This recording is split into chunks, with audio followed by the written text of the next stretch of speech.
सभी मित्रों को नमस्कार। मैं आशीष पंचाल एक बार फिर से आप सभी का स्वागत है हमारे थेर क्लासेस में।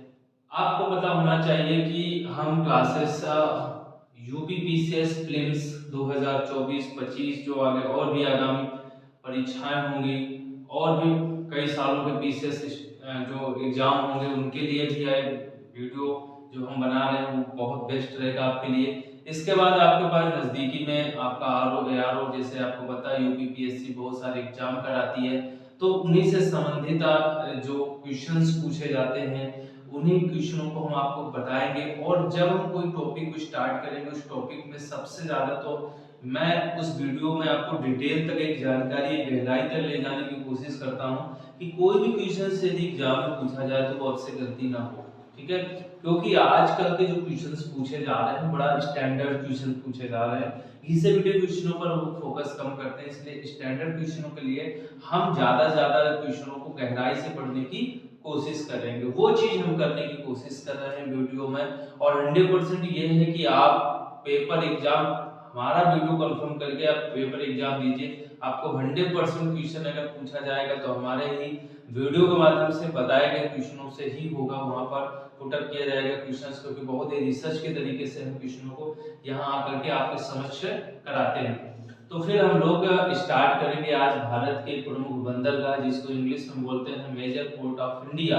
आपको पता होना चाहिए कि बंदरगाह जो संसाधन थे वो करीब प्राचीन भारतीय सभ्यता से चलते आ रहे हैं। कई प्रकार हम बंदरगाहों के बारे में पुराने समय से इतिहास में पढ़े हैं और फिर आधुनिक इतिहास में आते आते हमने अपने भारत में एक नए तरीके एक नए आधुनिक तरीके से बंदरगाहों की भरपूर शुरुआत होती है।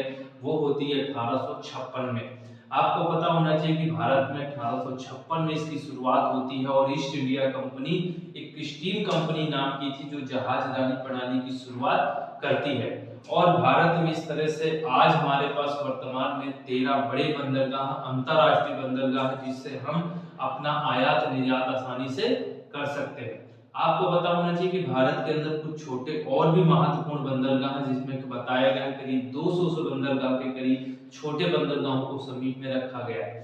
अब बात करते हैं कि बंदरगाहों की जो रेगुलेट को करता है, कौन कौन से बड़े बंदरगाहों को रेगुलेट कौन करता है, छोटे बंदरगाहों को रेगुलेट कौन करता है। तो आपको पता होना चाहिए कि बड़े बंदरगाहों को जो रेगुलेट करता है वो केंद्र सरकार करती है।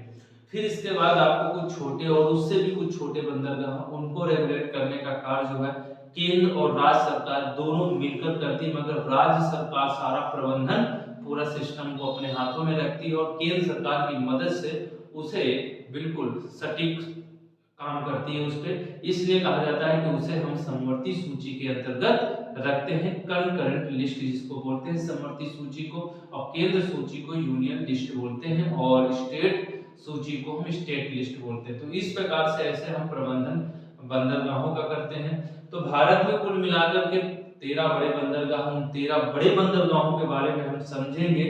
ठीक है, सबसे पहले हम पॉइंट जो लिखेंगे आप नोट करेंगे कि भारत में 1856 में जहाज रानी की शुरुआत होती है। जहाज रानी की शुरुआत होती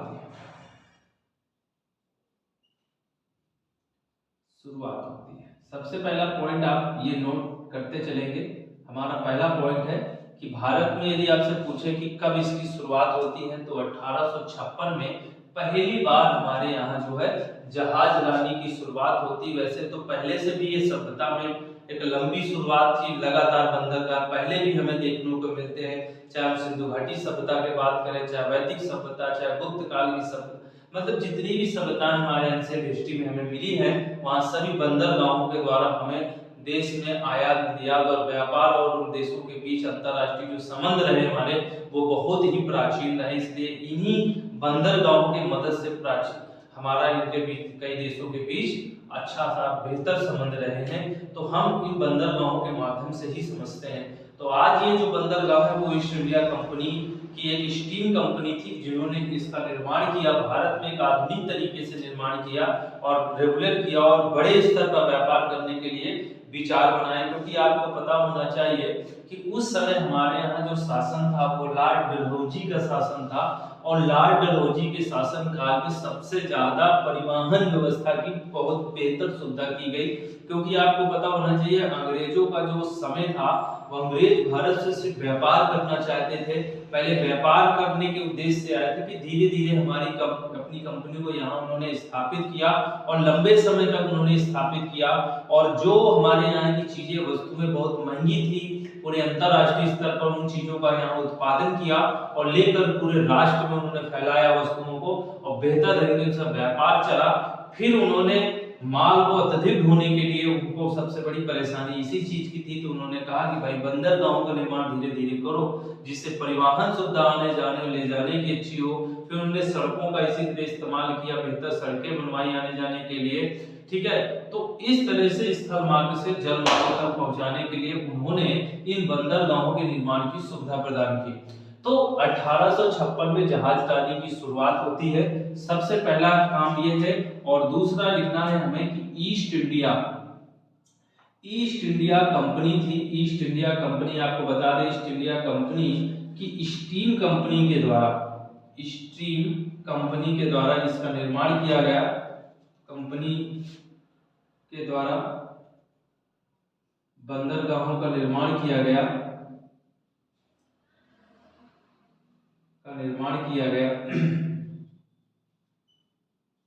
ये पॉइंट आपके अपने दिमाग में रखना है बेटा। अगर ये पॉइंट आपके दिमाग में है तो आप बेहतर कर पाएंगे। दूसरी बात आपको बता दें कि फिर इसके बाद हम देखेंगे कि भारत का जो तटीय क्षेत्र है, आपको पता होगा एक पश्चिमी तटीय क्षेत्र है और एक पूर्वी तटीय क्षेत्र है। तो ठीक है, तो सबसे पहले हम लिखेंगे तटीय मैदान। आपको पता होना चाहिए कि तटीय मैदान दो तरीके से है। एक आपका पश्चिमी तटीय मैदान है, वेस्ट कोस्टल प्लेन्स है, पश्चिमी तटीय मैदान, और एक आपका है पूर्वी तटीय मैदान, ठीक है, पूर्वी तटीय मैदान। एक तो ये चीज आपको पता होना चाहिए कि दो मैदान हमारे यहाँ दो हैं, ठीक है। आपको पता है समुद्र से ये मैदान घिरे हुए हैं और प्रायद्वीप भारत के हिस्से में ही हमारे बंदरगाह स्थित हैं। आपको पता होना चाहिए कि इन तटीय मैदानों में एक पश्चिमी तटीय मैदान, एक पूर्वी तटीय मैदान, और बंदरगाहों की जो कुल संख्या है वो मिलाकर के हमारे बंदरगाहों में जो अंतरराष्ट्रीय बंदरगाह है वो 13 है। तो 6 आपका पश्चिमी तट पर है और 6 पूर्वी तट पर है, जिनमें एक और भी बंदरगाह है जो सबसे बाद में बनाया गया है, 2010 में बनाया गया है, जिसका नाम है पोर्ट ब्लेयर बंदरगाह। पोर्ट ब्लेयर बंदरगाह वो अंडमान निकोबार में फैला है।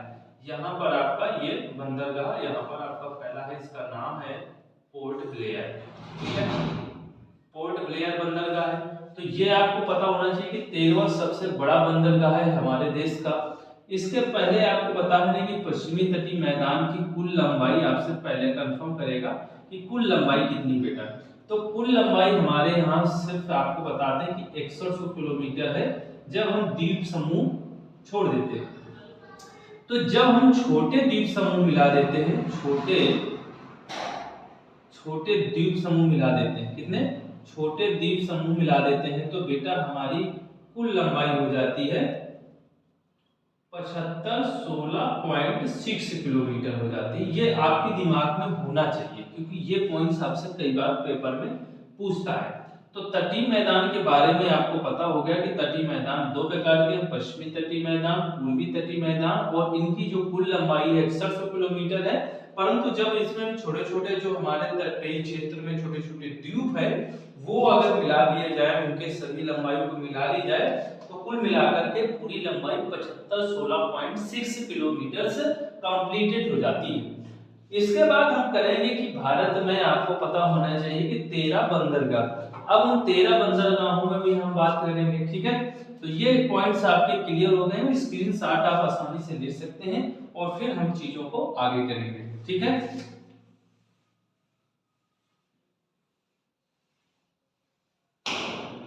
आपको पता होना चाहिए कि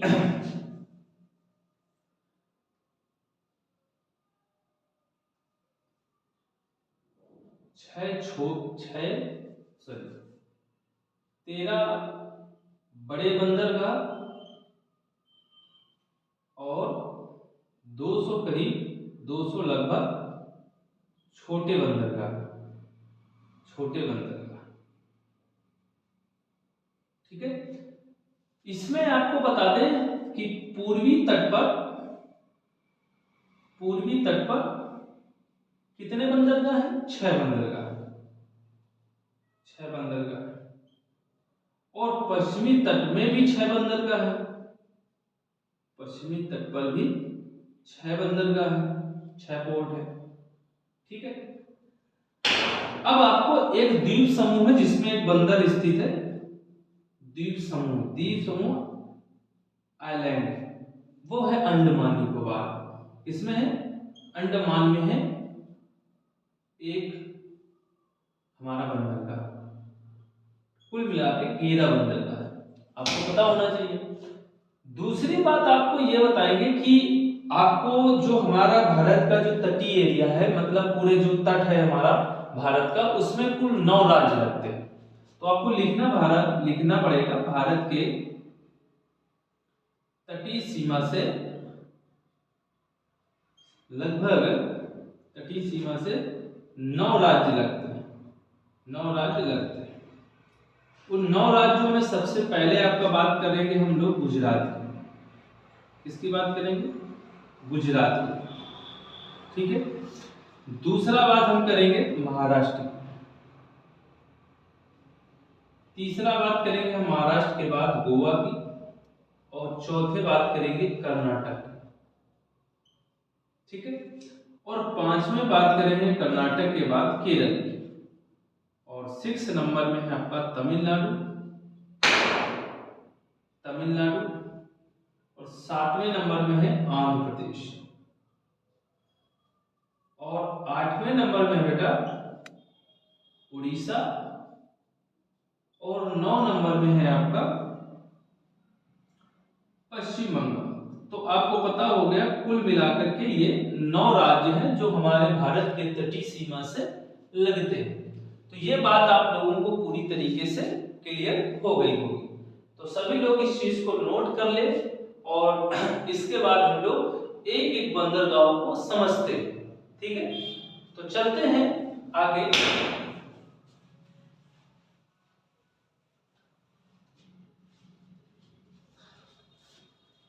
सबसे पहले हम बात करेंगे कांडला बंदरगाह। नाम सुना होगा, गुजरात के कच्छ प्रदेश में स्थित है। सबसे पहले तो आप बात यही लिखेंगे कि गुजरात के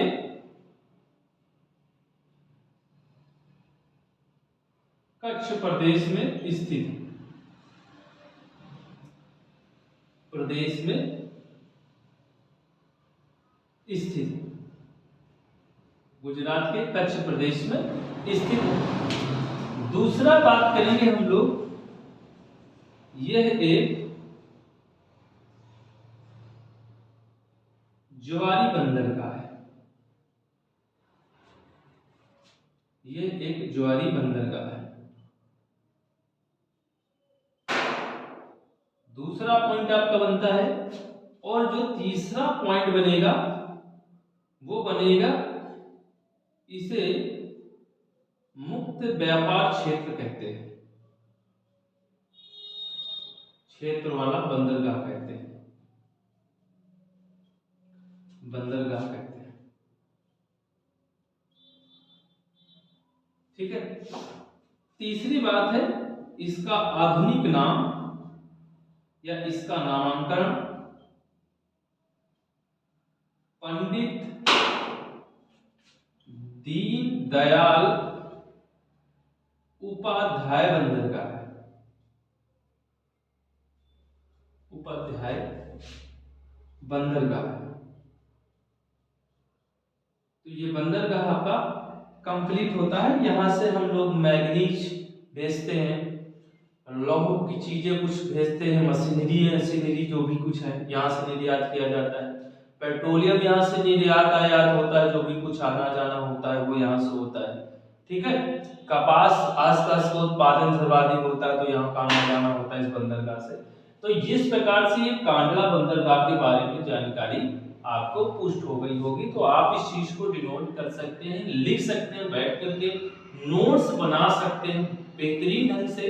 कोई बड़ी बात नहीं है, ठीक है। कंटेंट बहुत जरूरी होता है, जिस पर कंटेंट आपको अच्छा मिले वो कंटेंट के लिए आप वीडियो अपलोड करें और देखें, उसको समझें, पूरी जानकारी लें। क्योंकि हम जो भी वीडियो बनाते हैं वो पूरे कंटेंट के साथ बनाते हैं, अच्छा बनाते हैं कि बच्चों को यदि पेपर में क्वेश्चन पूछा जाए तो इससे बाहर कुछ भी ना आए। तो ये पॉइंट आप लोगों का क्लियर हो गया होगा। और अब हम चलते हैं अगले बंदरगाह के बारे में। अगला बंदरगाह है हमारा मुंबई बंदरगाह। यहाँ महाराष्ट्र हमने लिख दिया है, यहाँ पर मुंबई बंदरगाह का नाम लिखेंगे हम लोग, मुंबई बंदरगाह, ठीक है, मुंबई बंदरगाह। और यहाँ पर लिखेंगे कांडला बंदरगाह, ठीक है। ये हमारा यहाँ पर गुजरात में कांडला बंदरगाह है, और गोवा में मरमू गोवा बंदरगाह है, मरमू गोवा बंदरगाह, ठीक है। और कर्नाटका में न्यू मंगलौर बंदरगाह है, न्यू मंगलौर बंदरगाह है, ठीक है। और केरला में कोच्चि बंदरगाह है, आपको पता होना चाहिए, कोच्चि बंदरगाह। ये मैप में भी आप इन चीजों को दर्शा सकते हैं पूरी तरीके से। तो हम बात करेंगे दूसरे बंदरगाह की, जिसे हम बम्बई बंदरगाह या मुंबई बंदरगाह कहते हैं, मुंबई बंदरगाह। अब देखो मुंबई बंदरगाह में सबसे बड़ा तो एक चीज याद रखना है, ये सालसेट द्वीप पर स्थित है, सालसेट द्वीप पर स्थित है। दूसरा पॉइंट लिखना है, भारत का सबसे बड़ा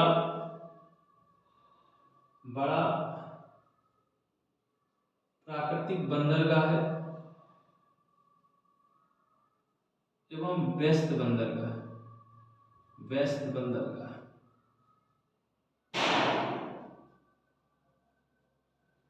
इसमें बस एक ही पॉइंट बनता है जो एग्जाम में बनता है कि भारत का अगर सबसे बड़ा बंदरगाह के बारे में पूछता है तो आप सीधा सीधा मुंबई बंदरगाह देखो, ये सालसेट द्वीप पर स्थित है और सबसे बड़ा प्राकृतिक एवं व्यस्त बंदरगाहों की श्रेणी में।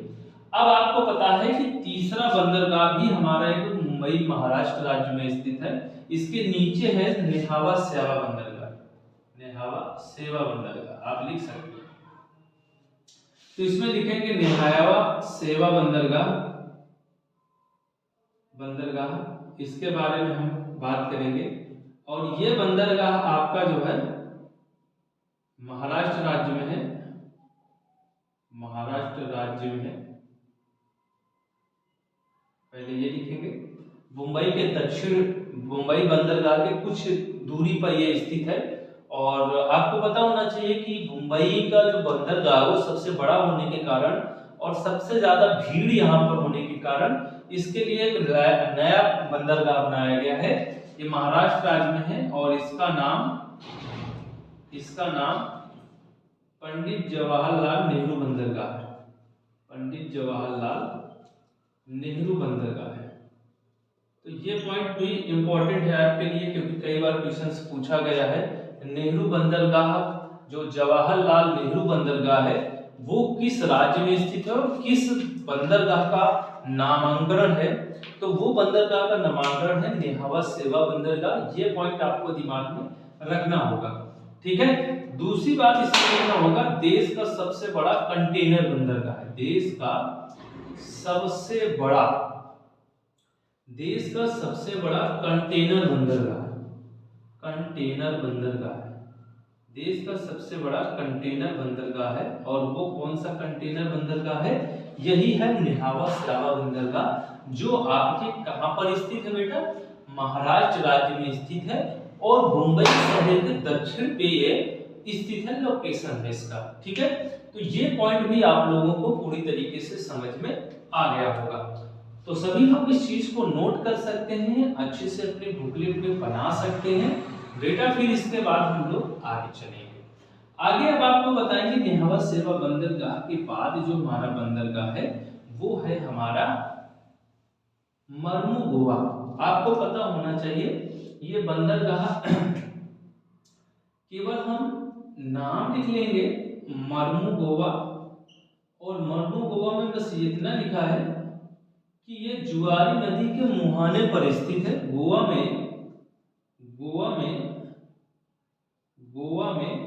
जुआरी नदी के मुहाने पर स्थित है। जुआरी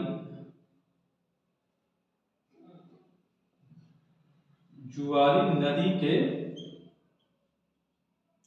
मुहाने पर स्थित है। मुहाने पर स्थित है। ये पॉइंट आपको सिर्फ इसमें इतना लिखना है। इसके बाद आपको बता दें कि ये न्यू मंगलौर है, ठीक है, न्यू मंगलौर है। और ये न्यू मंगलौर जो है आपके कहां पर स्थित है बेटा? ये कर्नाटक में स्थित है, कर्नाटक राज्य में स्थित है। बस इतना आपको याद रखना है इसमें, ये ज्यादा क्वेश्चंस नहीं पूछा गया। इसके बाद जो 6 नंबर हम आपको बताएंगे वो 6 नंबर है आपका कोची बंदरगाह, ठीक है। अब ये कोची बंदरगाह सबसे पहले हम बात करेंगे, ये जो है वेलिंगटन द्वीप पर स्थित है। वेलिंगटन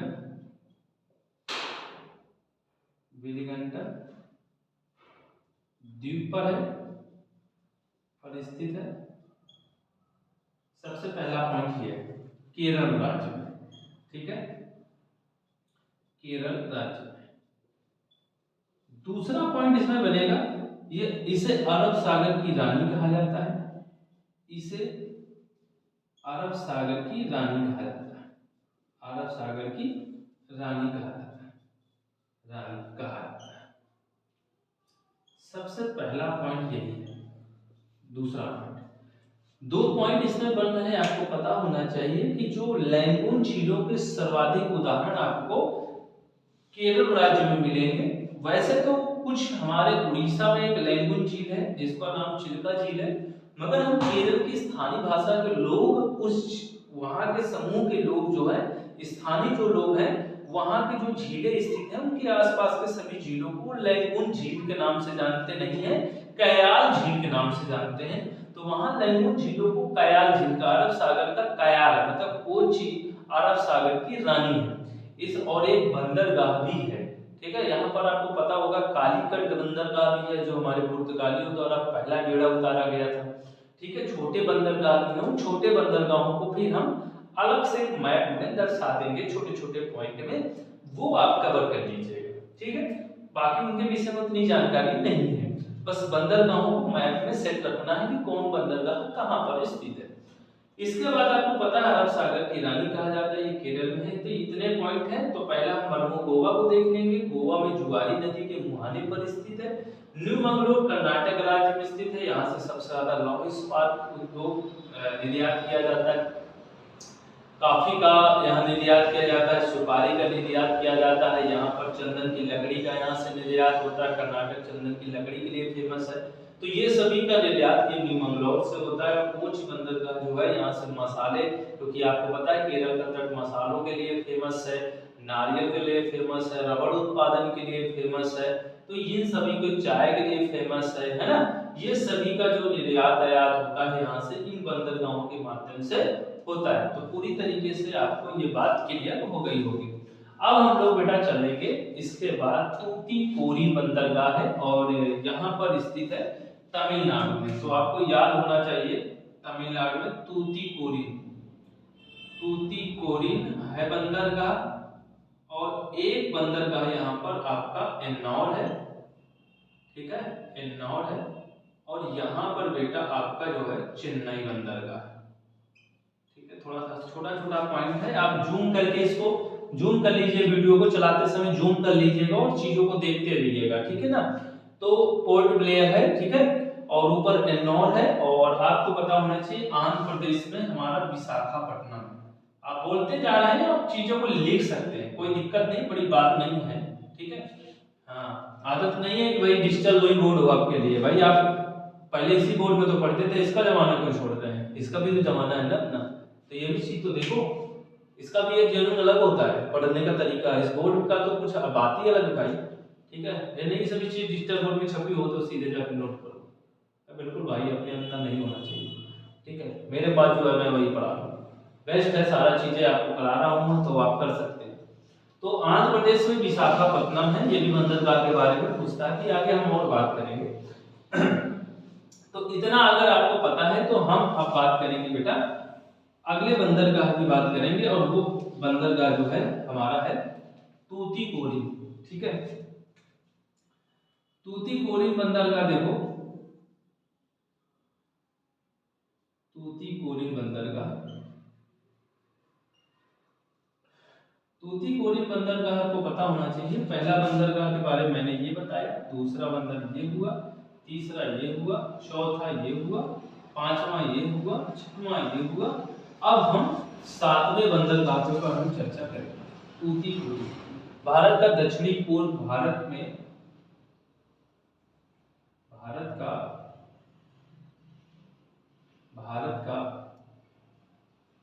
दक्षिण पूर्वी बंदरगाह है, दक्षिण पूर्वी बंदरगाह है जो तमिलनाडु राज्य में स्थित है, राज्य में स्थित है। सबसे पहले बात ये करेंगे, ठीक है। इतना अगर आपको पॉइंट पता है तो आप क्वेश्चंस बिल्कुल करके आ सकते हो, इसमें कोई मतलब कोई दिक्कत नहीं है। और दक्षिण पूर्वी बंदरगाह जो तमिलनाडु राज्य के कन्याकुमारी कन्याकुमारी तट पर स्थित है, कन्याकुमारी के तट पर यह स्थित है। अब आपको पता होना चाहिए, आठवें बंदरगाह की बात करेंगे हम लोग चेन्नई की। किसकी बात करेंगे? चेन्नई, चेन्नई बंदरगाह। अब देखो भारत का सबसे पुराना बंदरगाह, भारत का सबसे पुराना बंदरगाह, पुराना बंदरगाह और पहला कृत्रिम बंदरगाह, पहला कृत्रिम बंदरगाह, कृत्रिम बंदरगाह एक तो यह रखेंगे। और भारत का यदि आपको बता दें सबसे बड़ा कृत्रिम बंदरगाह है वो है नेहावा सेवा बंदरगाह। यह पॉइंट आपको दिमाग में रखना होगा। भारत का सबसे पुराना और बंदरगाह और पहला कृत्रिम बंदरगाह है। दूसरा पॉइंट है देश का दूसरा सबसे बड़ा बंदरगाह है, देश का दूसरा सबसे बड़ा बंदरगाह है, सबसे बड़ा बंदरगाह है।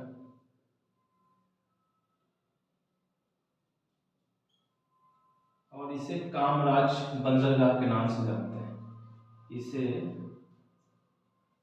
कामराज बंदरगाह के नाम से जानते हैं, कामराज बंदरगाह के नाम से जानते हैं। ये पॉइंट आपके अपने दिमाग में होने चाहिए।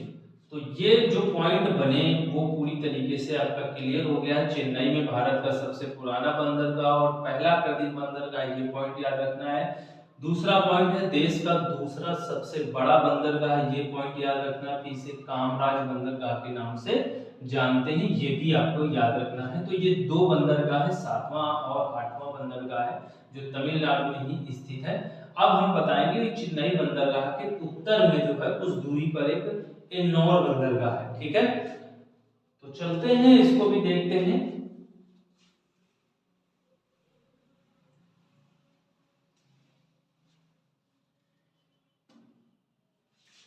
9 नंबर का बंदरगाह है एन्नौर, एन्नौर बंदरगाह।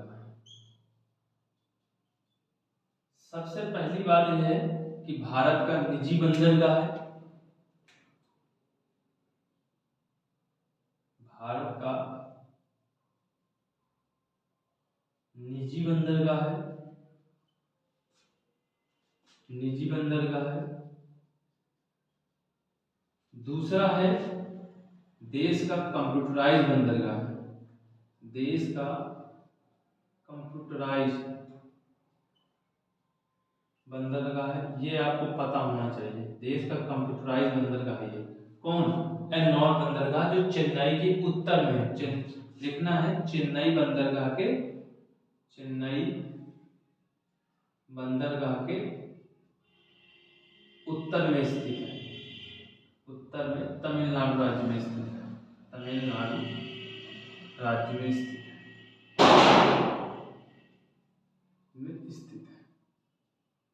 ठीक है, ये पॉइंट आपके दिमाग में होना चाहिए। और तमिलनाडु राज्य में तो आपको पता होना, बड़े बंदरगाहों में तमिलनाडु राज्य में सर्वाधिक बंदरगाह, जो 13 बड़े बंदरगाहों की हम बात जो चर्चा कर रहे हैं उनमें तमिलनाडु राज्य में 3 बड़े बंदरगाह एक साथ हैं। तो आप कह सकते हैं कि करीब जो तमिलनाडु राज्य है उसमें बड़े बंदरगाहों में सर्वाधिक बंदरगाहों की संख्या आपको तमिलनाडु राज्य में ही मिलेगी। और छोटे अगर जो बंदरगाहों की हम बात करें जिसपे 54 बंदरगाह है, वो कुल मिलाकर महाराष्ट्र में स्थित है।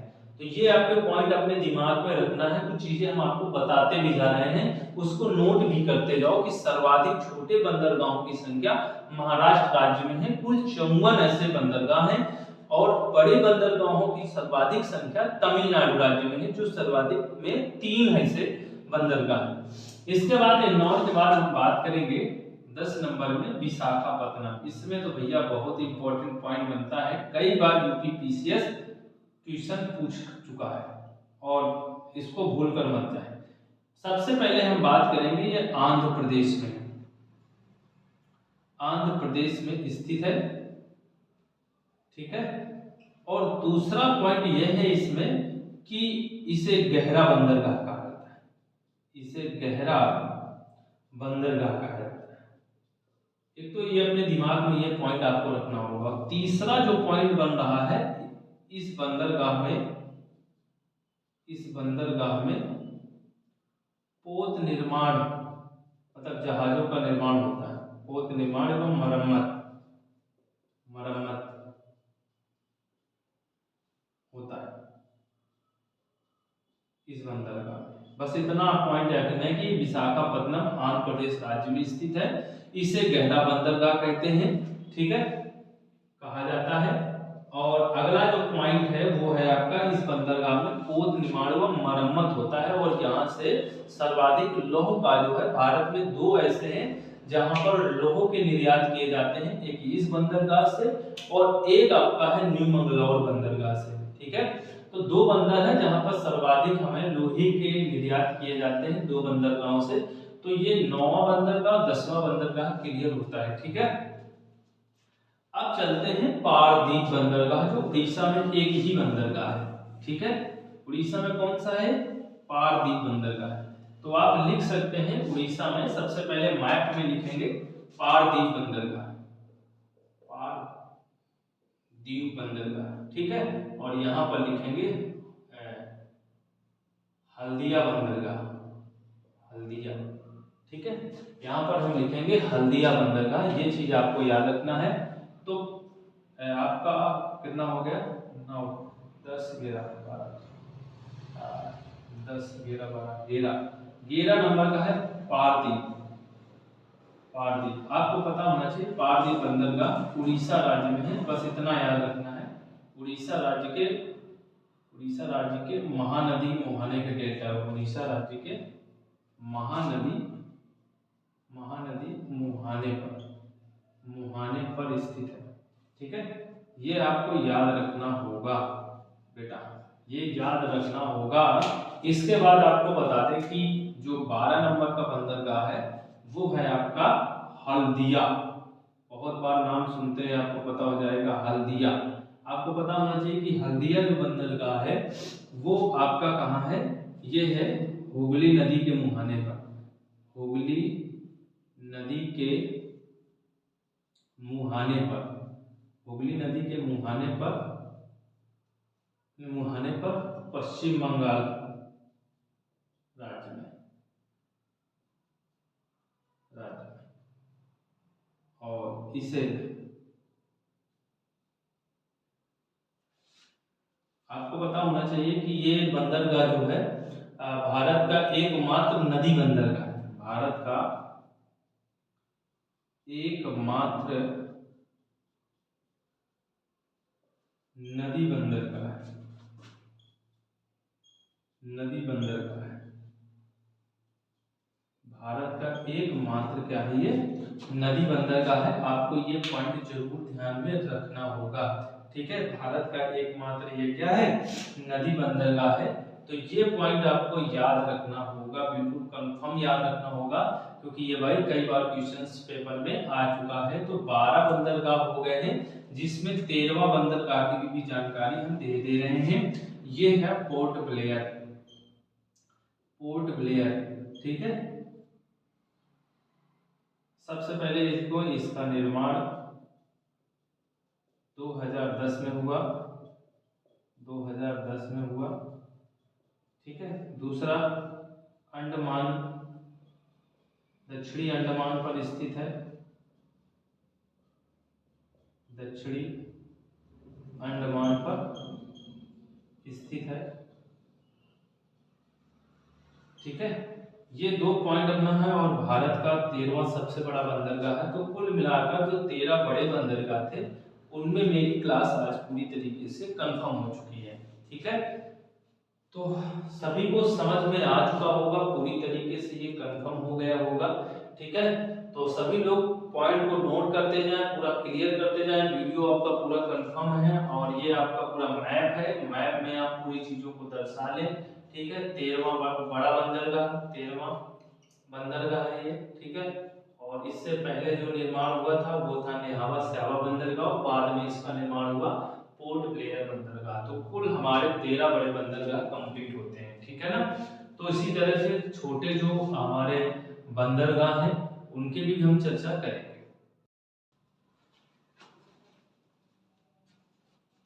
अब हम देखेंगे छोटे बंदरगाह, जो हमारे कुछ अंतरराष्ट्रीय बंदरगाह थे, जो 13 को हमने सभी बंदरगाहों को एक एक करके समझ लिया है। अब हम जो छोटे बंदरगाह हैं, कुछ जो प्रमुख छोटे बंदरगाह, उन्हीं के बारे में जानेंगे। वैसे तो हमारे पास 200 से करीब आसपास बंदरगाह बताए जाते हैं, परंतु हम सिर्फ प्रमुख छोटे बंदरगाहों के नाम देखेंगे, जो पेपर में कई बार आ जाते हैं। तो सबसे पहले हमने एक मैप लिया है, और इस मैप के सहारे आपको बताएंगे। सभी लोग अपने एटलस को ओपन कर करके बैठ जाइएगा, और सभी राज्यों के अपने अपने जो दिए हुए हमारे पोर्ट है वो सभी को आप देख लीजिएगा एक बार। आपको पता होना चाहिए कांडला के बारे में हमने बात कर ली है। कांडला गुजरात में है, कच्छ के प्रदेश में स्थित है, भारत का ज्वारी बंदरगाह है, मुक्त व्यापार क्षेत्र बंदरगाह है। इसके बाद इसका नाम है पंडित दीनदयाल उपाध्याय बंदरगाह, ये सभी को पता हो गया होगा। इसके नीचे यदि है वो है राजकोट बंदरगाह, फिर इधर की तरफ है ओखा बंदरगाह, और फिर नीचे है पोर बंदरगाह। इसके बाद भावनगर बंदरगाह यहाँ पर स्थित है। इसके बाद मुंबई राज्य में चलते हैं, वो मुंबई शहर में चलते हैं, तो मुंबई बंदरगाह ही है जो साल शेर पर स्थित है। भारत का सबसे बड़ा प्राकृतिक एवं बड़ा बंदरगाह एवं व्यस्त बंदरगाह है। इसी को तोड़ करके एक नया बंदरगाह बनाया गया, देश का 12वां बड़ा बंदरगाह बनाया गया है, जिसका नाम है नेहावा सेवा बंदरगाह, और इसी का नाम पंडित जवाहरलाल नेहरू बंदरगाह रखा गया है। और यही बंदरगाह को देश का सबसे बड़ा कंटेनर बंदरगाह कहा जाता है। इसके बाद रत्नागिरी है, रत्नागिरी भी एक बंदरगाह है जो महाराष्ट्र राज्य में स्थित है। इसके बाद गोवा में चलते हैं, गोवा में मार्नू गोवा बंदरगाह, ये आपको पता होना चाहिए। कर्नाटक में न्यू मंगलोर बंदरगाह है। इसके बाद आप केरल में 2 बंदरगाह का नाम याद रखना है, एक कालीकट का नाम रखना है, एक कोचीन बंदरगाह का नाम रखना है। तो कालीकट में आपको पता होगा कि पुर्तगालियों ने सबसे पहला बेड़ा उतारा था, वो कालीकट बंदरगाह। और कोचीन बंदरगाह को कोच बंदरगाह के नाम से जाना जाता है, अरब सागर की रानी कहा जाता है, आपको पता होना चाहिए। तूतीकोरिन बंदरगाह ये तमिलनाडु राज्य में है, और देश का दक्षिणी पूर्वी हिस्से पर स्थित और सबका दक्षिणी बंदरगाह, भारत का सबसे दक्षिणी बंदरगाह भी बोल सकते हैं। इसके बाद इसी तमिलनाडु में नागपट्टनम इसके ऊपर स्थित है बंदरगाह, फिर इसके ऊपर चेन्नई बंदरगाह, जो देश का सबसे पुराना और पहला कृत्रिम बंदरगाह था, जो मानव द्वारा बनाया गया था। इसके बाद देश का दूसरा सबसे बड़ा बंदरगाह है मुंबई के बाद। इसके बाद चेन्नई के उत्तर में एन्नौर है, जो निजी बंदरगाह जाना जाता है, कंप्यूटराइज बंदरगाह के नाम से जाना जाता है। मछलीपट्टनम ये आंध्र प्रदेश में पड़ता है। फिर इसके बाद एक बंदरगाह इसके ऊपर है काकीनाडा, ये काकीनाडा बंदरगाह है। और इसके बाद विशाखापत्तनम आंध्र प्रदेश पर है। आपको पता होना चाहिए देश का सबसे गहरा बंदरगाह यहाँ पर जहाज निर्माण और मरम्मत की क्रियाएं होती हैं और लौह यहाँ से निर्यात किया जाता है जापान और चाइना को। आपको पता होना इससे ऊपर एक उड़ीसा राज्य है, जब उड़ीसा राज्य में पारदीप बंदरगाह है और पारदीप बंदरगाह महानदी के मुहाने पर स्थित है। इसके बाद एक देश का केवल एक ही मात्र बंदरगाह जो नदी पर बनाया गया है, जिसका नाम है हल्दिया बंदरगाह, हुगली नदी पर बना है, वो है पश्चिम बंगाल राज्य में। तो इस प्रकार से आपके सभी जितने बंदरगाह हैं वो पूरे छोटे भी बंदरगाह जो छोटे प्रमुख बंदरगाह थे उनकी भी मैंने बात कर ली। अब मैं बात करूंगा कि परियोजना थी, उस परियोजना का निर्माण हुआ था, वो परियोजना किससे निर्मित थी, ये आपको क्वेश्चंस जो है पीसीएस ने पूछा है, ठीक है। और क्वेश्चन अगर पीसीएस ने पूछा है तो 100% आपको पता होना चाहिए, ठीक है। तो वो परियोजना का नाम है सागरमाला परियोजना, सागरमाला परियोजना। अब ये सागरमाला परियोजना आपको पता होना चाहिए, ये जो है किससे संबंधित रही है, ये बंदरगाहों से संबंधित है।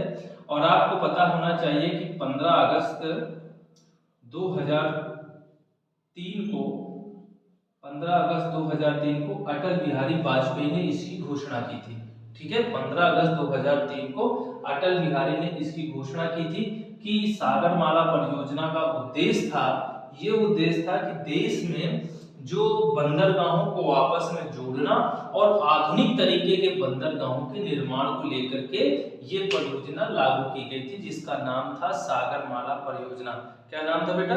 सागरमाला परियोजना नाम था। और ये सागरमाला परियोजना 15 अगस्त 2003 को अटल बिहारी की सरकार थी, उसी समय इसकी घोषणा की गई थी कि एक ऐसी योजना चलाई जाएगी जो देश में बड़े बड़े बंदरगाहों को आपस में जोड़ा जाए और जोड़ने के साथ साथ आधुनिक तरीके के बंदरगाहों का निर्माण किया जाए। तो इस प्रकार से आज जो बंदरगाहों की हमारी सीरीज थी, प्रमुख सीरीज थी, पूरे बंदरगाहों से संबंधित क्वेश्चंस थे, इससे बाहर कुछ आना नहीं है। इसको वह कंप्लीट करके अपने एग्जाम देने पे हॉल पे जाइए, एक भी क्वेश्चन इससे बाहर नहीं जाएगा। अगर आएगा यहाँ से बंदरगाहों से क्वेश्चन तो 100% आपको मिलेगा मेरे वीडियो से। तो आप वीडियो को अंत तक देखें, पूरा फुल कंप्लीटेड वीडियो देखें, नोट्स बनाएं। नोट्स नहीं बनाएंगे तो आप प्रिपेयर कैसे करेंगे, कम समय में कैसे तैयार करेंगे, ये चीज बहुत चुनौती होती है। इसलिए नोट्स जरूर बना के चलते रहें, जिससे आपको फायदा होगा। कोर्स ज्यादा बड़ा ना करें, नोट अभी बनाते रहें, ठीक है। जो जो टॉपिक कराते जा रहे हैं टॉपिक बाय टॉपिक करते रहें, कंप्लीटेड आपको वीडियो मिलेगा हमारा, ठीक है, ज्योग्राफी का। तो सभी लोग हमारे वीडियो को यदि अच्छा लगा हो तो वीडियो को लाइक कर दें सबसे पहले, और चैनल से अभी तक नहीं जुड़े तो चैनल को सब्सक्राइब कर लें, और दोस्तों यारों को वीडियो शेयर करते रहें जो तैयारी में लगे हुए हैं, ठीक है। आज के लिए हम लोग बस इतना ही करते हैं, मिलते हैं अपने नेक्स्ट वीडियो में। थैंक यू सो मच, धन्यवाद, जय हिंद, जय भारत।